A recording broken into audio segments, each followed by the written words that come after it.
Last episode में हमने देखा था कि जीजाई ने एक लेडी को बुलाया था और फिर उसे कैंगरिलम में जाके जुआ के बारे में पता करने के लिए कहा था और इसके साथ ही जीजाई ने ये भी कहा था कि अगर जुआ जिंदा हो तो उसे वहीं पे मार देना। जिस पर ये लेडी जिसका नाम जियोई है ये कहती है कि मास्टर मैं इस मिशन को तुरंत ही कंप्लीट करके आ जाऊंगी। जिस पर जीजाई कहता है कि रुको एक और बात है, आज से कुछ दिनों पहले जिंगपिंग भी कैंगरिलम में गया था, इसीलिए अगर तुम्हें कैंगरिलम में जाने के बाद जिंगपिंग दिखाई दे तो उसे भी अपने साथ लेते आना। जिस पर जियोई भी वहाँ से जाते हुए यस मास्टर कहती है और अब जियोई वहाँ से जाते हुए सोचती है कि एक 9th स्टेज का सेलेस्टियल एम्परर, इससे मिलना तो काफी ज्यादा इंटरेस्टिंग होगा। और अब सीन चेंज होता है और हम शाओशेन और जुहुआ को देखते हैं, जहाँ पर जुहुआ ने शाओशेन को अपने ट्रेजर वाले रूम में लेकर आया था और अब ब्लैकी इतने सारे ट्रेजर्स को देख के खुशी के मारे उन्हीं ट्रेजर्स में लौटने लगता है। और अब शाओशेन कहता है कि जैसा कि मैंने एक्सपेक्ट किया था तुम्हारे पास तो जिन्हों से भी ज्यादा ट्रेजर्स है। जिस पर जुहुआ कहता है कि मास्टर ये ट्रेजर नहीं बल्कि मेरी जिंदगी भर की कमाई है, क्योंकि मेरे बाप दादा तो पक्के वाले अय्याज थे और उन्होंने मेरे लिए कुछ भी नहीं छोड़ा था। और अब ये सुनने के बाद शाओशेन जुहुआ से कहता है कि तुम टेंशन मत लो, मैं तुम्हें इन ट्रेजर्स के बदले में अदर बेनिफिट दूंगा। और ये कहकर शाओशेन उन ट्रेजर्स की तरफ बढ़ने लगता है और फिर वहाँ पे मौजूद सारे ट्रेजर्स को शाओशेन अपने अंदर एब्जॉर्ब करने लगता है। और फिर शाओशेन उन ट्रेजर्स को अपने अंदर एब्जॉर्ब करते हुए कहता है कि इन ट्रेजर्स को मेरी थियोलॉजी बहुत ही अच्छे से एब्जॉर्ब कर रही है और इस कमरे में मौजूद सारे ट्रेजर्स को एब्जॉर्ब करने में मुझे बस कुछ ही घंटे लगेंगे।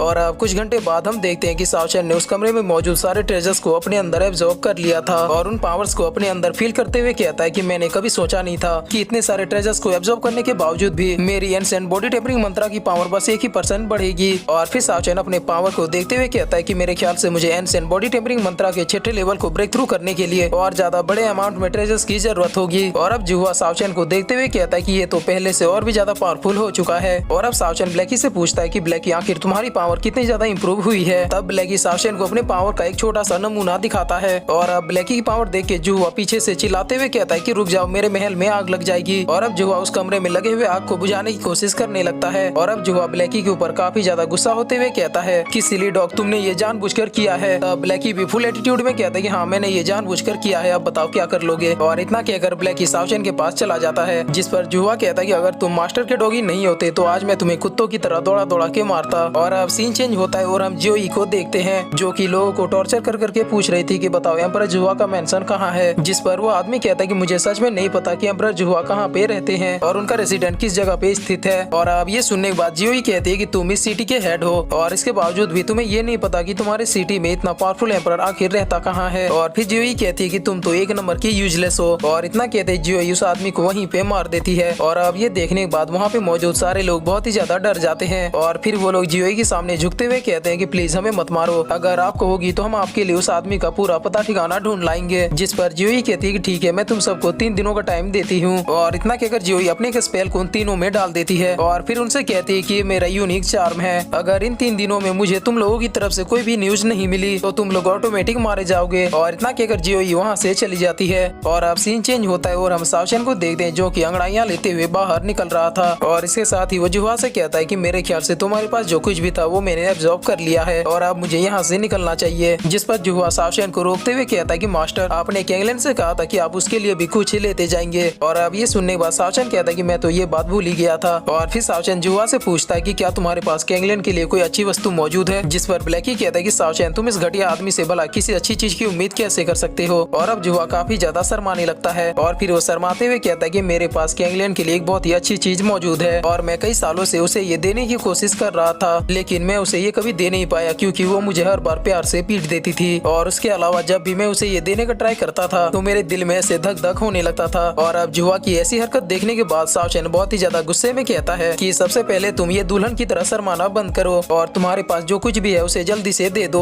और अब ब्लैकी को भी जुहुआ की हरकतें बर्दाश्त नहीं होता है और वो फिर से जाके जुहुआ को एक बहुत ही जोर का किक मार देता है जिससे जुहुआ सीधे दीवार पे जाके गिरता है। और अब फिर से जुहुआ बहुत ही ज्यादा गुस्से में कहता है कि सिली डॉग तुम हमेशा मेरे पीछे क्यों पड़े रहते हो। जिस पर ब्लैकी अपना मुंह घुमाते हुए कहता है कि मैं बेशर्मों से बात नहीं करता। और अब शाओशेन कहता है कि अगर तुम्हारा शर्माना हो गया हो तो क्या अब तुम मुझे वो चीज दोगे। जिस पर जुहुआ एक रिंग निकालते हुए कहता है कि मास्टर मैंने इस रिंग को स्पेशली कैंगलैंड के लिए प्रिपेयर किया था। और अब उस रिंग को देखते हुए शाओशेन कहता है कि ये तो ड्रैगन ब्लड फियोनिक्स क्रिस्टल जेड है। और फिर शाओशेन अपने मन में कहता है कि मुझे यकीन नहीं हो रहा कि ये इसके पास था। और अब ब्लैकी भी उस रिंग को देखते हुए कहता है कि फाइनली मैंने अपने आंखों से ड्रैगन ब्लड फियोनिक्स क्रिस्टल जेड को देख लिया। और फिर ब्लैकी उस रिंग को खाने के लिए बढ़ने लगता है। तब शाओशेन ब्लैकी को एक फटका मारते हुए कहता है कि दूर हो जाओ, लेकिन ब्लैकी फिर से शाओशेन के पास आ जाता है और एक बहुत ही क्यूट सा फेस बनाते हुए कहता है कि शाओशेन ये कैसा रहेगा अगर तुम मुझे इसे खिला दो। जिस पर सावचन कहता है कि ब्लैकी इसे खाने के बारे में सोचना भी मत, क्योंकि ये क्रिस्टल जेड यहाँ तक कि सुप्रीम रिलम में भी बहुत ही मुश्किल से पाया जाता है, क्योंकि इस क्रिस्टल से बने आर्मर का कोई भी तोड़ नहीं है और इसे पहनने वाले की पावर ऑटोमेटिक बढ़ती जाती है। और अब सावचन जुआ से कहता है कि मुझे यकीन नहीं हो रहा कि तुम इतने बेशकीमती रेयर आइटम को कैंगलैंड को दे रहे हो। जिस पर जुआ कहता है कि कैंगलैंड मेरी लव है और ये तो उसके लव के सामने कुछ भी नहीं है। और अब जुआ अपने मन में सोचता है कि मैं इसे पाने के लिए लगभग मरने ही वाला था। और अब सावचन कहता है कि ठीक है, मैं इसे कैंगलैंड को दे दूंगा। और फिर सावचन जुआ को एक 4th क्लास की स्काई लेवल का स्किल देता है और उससे कहता है कि तुम इसकी प्रैक्टिस अच्छे से कर लेना। और अब उस स्किल के मिलते ही जुआ का मुंह खुला का खुला ही रह जाता है। और फिर वो सावचन को पीछे से देखते हुए अपने मन में सोचता है कि मास्टर आखिर आप हो कौन। और अब सावचन वहाँ से चला जाता है। जिस पर नीचे से जुआ चिल्लाते हुए कहता है कि मास्टर आप सबसे पहले जाके कैंगलैंड को वो रिंग दे देना। और अब हम देखते हैं कि जुआ के पास भी एक और वैसी रिंग थे और फिर जुआ उस रिंग को पहन लेता है और फिर अपने ख्यालों में डूबते हुए कहता है कि कैंगलैंड मैंने इस क्रिस्टल जेड से स्पेशली 2 रिंग बनवाए थे और फाइनली इतने सालों के बाद मैंने तुम्हें वो रिंग दे ही दिया। और अब सीन चेंज होता है और हम सावचन को देखते हैं जो कि कैंगलैंड के पास पहुंच चुका होता है। और फिर सावचन उस रिंग को निकालता है और उसे देते हुए कैंगलैंड से कहता है कि ये तुम्हारे लिए है। और अब उस रिंग को देखते ही कैंगलैंड बहुत ही ज्यादा शौक होते हुए कहती है कि ये तो एक ड्रैगन ब्लड फियोनिक्स क्रिस्टल जेड है। और फिर कैंगलैंड मौके की नजाकत को देखते हुए अपनी उंगली को सावचन की तरफ बढ़ाते हुए कहती है कि क्या तुम मुझे इसे पहना दोगे। और अब ये सुनने के बाद ब्लैकी कहता है कि सावचन ये लेडी तो तुम्हें दिन दहाड़े छेड़ रही है। और अब सावचन को ऐसे खड़ा देखकर कैंगलैंड कहती है कि क्या तुम मुझे इसे नहीं पहनाओगे। और फिर कैंगलैंड थोड़ा इमोशनल होते हुए कहती है कि क्या मैं तुम्हारी नजरों में इस लायक भी नहीं हूँ कि तुम अपने हाथों से मुझे एक अंगूठी भी ना पहना सको। और अब ये सुनने के बाद सावचन कहता है कि पगली कैसी बातें कर रही हो, मैं तो तब से तुम्हारी खूबसूरत उंगलियों को देख रहा था। और इतना कहकर सावचन उसे वो रिंग पहना देता है। और अब कैंगलैंड बड़े ही प्यार से सावचन से पूछती है कि क्या तुम कुछ दिन और यहाँ पे नहीं रह सकते। जिस पर सावचन कैंगलैंड से कहता है कि मैं रहना तो बहुत चाहता हूँ, लेकिन सबसे पहले मुझे अपने रिवेंज को कंप्लीट करना है। और अब ये सुनने के बाद कैंगलैंड सावचन से थोड़ा गुस्सा हो जाती है। और अब ये देखकर सावचन माहौल को संभालने की कोशिश करने लगता है। और फिर वो कैंगलैंड से कहता है कि बस एक बार मैं अपने रिवेंज को कंप्लीट कर लूं और तब मैं यहाँ पे आके तुम्हारे हाथों का खाना खा के जाऊंगा। और अब सावचन की बातों को सुनने के बाद कैंगलैंड भी ओके फाइन कहती है। और अब ब्लैकी सावचन के इतने बड़े बड़े झूठों को सुनने के बाद बहुत ही जोर जोर से हंस रहा था। जिस पर सावचन भी ब्लैकी को मारते हुए कहता है कि ब्लैकी हंसना बंद करो। और फिर सावचन और ब्लैकी वहाँ से चले जाते हैं। और अब सीन चेंज होता है और हम देखते हैं कि एक आदमी जियोई से कह रहा था कि हमें उस आदमी के बारे में पता चल चुका है। और तब जियोई उसके माइंड के सारी इंफॉर्मेशन को कैप्चर कर लेती है और उस आदमी को भी वहीं पे मार देती है और फिर वहाँ से गायब हो जाती है। और अब सीन चेंज होता है और हम जुआ को देखते हैं जो कि बहुत ही ज्यादा खुशी से बैठा हुआ था। और अब जुआ को भी पता चल जाता है कि उसके आसपास बाय फैमिली मौजूद है। और अब जुआ सोचते हुए कहता है कि मैंने जितना सोचा था बाय फैमिली तो उससे भी जल्दी यहाँ पे पहुँच चुकी है। और फिर वो जैसे ही अपने कमरे से बाहर निकलता है तो वो सामने जिंगपिंग को देखता है जिसने उसके सारे लोगों को मार दिया था। और अब जुआ कहता है कि मैंने एक्सपेक्ट नहीं किया था कि बाय फैमिली इतनी जल्दी यहाँ पर पहुँच जाएगी। और अब ये सुनने के बाद जिंगपिंग कहता है कि क्या तुम्हें पता था कि मैं यहाँ आने वाला हूँ। और फिर जिंगपिंग कहता है कि जो भी हो, चलो अब जल्दी से तुम मुझे अपना ड्रैगन ब्लड फियोनिक्स क्रिस्टल जेड दे दो, वरना तुम जानते हो कि मैं तुम्हारा क्या हश्र करने वाला हूँ। और अब ये सुनने के बाद जुआ कहता है कि क्या। और फिर जुआ अपने मन में सोचता है कि क्या इसे बायुसेन और मेरे बारे में नहीं पता और ये बस मुझसे वो क्रिस्टल जेड यहाँ पे लेने आया है। और अब यही सब सोच के जुआ हंसते हुए कहता है कि तुम किस चीज की बात कर रहे हो, मैंने तो ये नाम पहली बार सुना है। जिस पर जिंगपिंग कहता है कि शराफत से मुझे वो चीज दे दो, वरना मैं तुम्हें मार के भी उसे छीन सकता हूँ। और अब ये सुनने के बाद जुआ बहुत ही जोर जोर से हंसने लगता है। और फिर जुआ कहता है कि तुम मुझे कभी भी नहीं मार सकते, क्योंकि कैंगरिलम में आने की वजह से तुम्हारी पावर सेलेस्टियल लेवल के 7वें लेवल पे रह गई है और मेरी पावर 9वें लेवल पे है। और इतना कहते जुआ सीधे जिंगपिंग के ऊपर अटैक करने के लिए बढ़ जाता है। और फिर वो अपने स्वॉर्ड के 2 अटैक को जिंगपिंग के ऊपर कर भी देता है, जिस पर जिंगपिंग उसके अटैक से बच जाता है। और फिर जिंगपिंग हंसते हुए कहता है कि तुम मेरा मुकाबला कभी भी नहीं कर पाओगे। लेकिन तभी उसकी नजर बाय फैमिली के स्वॉर्ड पे पड़ती है। और अब ये देखने के बाद जिंगपिंग कहता है कि तुम्हारी हिम्मत कैसे हुई मेरी फैमिली के पावर को मेरे ही खिलाफ यूज करने की। और अब इतना कहते जिंगपिंग एक 4th क्लास स्काई लेवल की स्किल का यूज करने लगता है।